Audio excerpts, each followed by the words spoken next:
ನಾನಂತೂ ದೇವ್ರನ್ನಂತೂ ನೋಡಿಲ್ಲ, ರಾಯರು ತುಂಬಾ ನಂಬಿಕೆ. ನೀವೇ ಕಲಿಯುದು ರಾಯರು ನಿಜವಾಗ್ಲೂ. ಅಲ್ಲ, ನಾನು ತುಂಬಾ ಮಾತಾಡ್ಬೇಕು ನಿಮ್ ಬಗ್ಗೆ.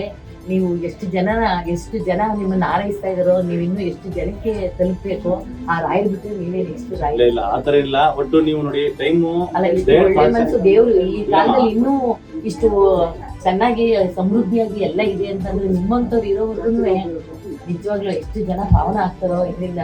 ನಾನಂತೂ ದೇವ್ರಿದೇನೆ, ಏನೋ ಒಂದು ಅಗೋಚರ ಶಕ್ತಿ ಇದ್ದೇ ಇದೆ, ನಮ್ಮಲ್ಲೇ ಇದೆ ಅನ್ನೋದು ನನಗೆ ಗೊತ್ತಿದೆ. ಅದು ಆದ್ರೆ ನೀವು ದೈವ ಸಂಭೂತರಾಗಿ ನಮ್ಮ ಎದುರುಗಡೆ ನಿಜವಾಗ್ಲೂ ನಾನು ಪ್ರತಿ ದಿನ ನಿಮ್ಮ ಹೆಸರು ಹೇಳ್ಕೊಂಡು ದಿನ ರಾಯರು ಇಷ್ಟೇ, ರಾಯರೇ ನನ್ನನ್ನು ಇಲ್ಲಿ ಕಳ್ಸಿದ್ದಾರೆ ಅನ್ನೋದು. ನಿಮ್ ಬಗ್ಗೆ ಅಷ್ಟು ನಿಜವಾಗ್ಲೂ ಒಬ್ಬೊಬ್ರದ್ದು ನಾನು ಕೇಳ್ತಾ ಇರ್ತೀನಿ. ನಿಮ್ದಲ್ಲಿ ಅಷ್ಟೊಂದು ನನ್ನ ಮಾತಾಡಕ್ಕಾಗ್ತಾ ಇಲ್ಲ, ಭಾವಕ್ಕೆ ಆಗ್ತಾ ಇದ್ದೀನಿ ನಾನು. ಇದು ನಿದ್ದೆ ಮಾಡಿದ್ರೆ ಸಾಕು ಅನ್ನೋ ತರ ಆಗೋಗಿತ್ತು. ಇಷ್ಟಕ್ಕೆ ಜೀವನ ಬೇಡಪ್ಪ, ನಾನೇ ಯಾವ ದೇವ್ರು ಕರ್ಕೊಂಡ್ಬಿಟ್ರೆ ಸಾಕು.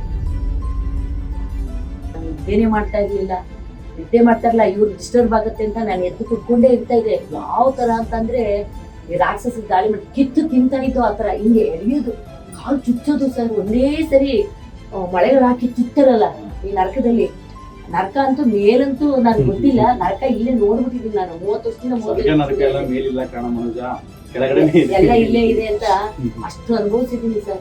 ಕಲಿಬೇಕು ಅನ್ನೋದಕ್ಕಿಂತ ನೀವ್ ಹೇಳಿದ್ರಿಂದ ಅದ್ರ ತಿಳ್ಕೊಂಡ್ಬಿಟ್ರೆ ಸಾಕು, ಅದೇ ಎಷ್ಟು ಜಾಸ್ತಿ ಆಯ್ತು.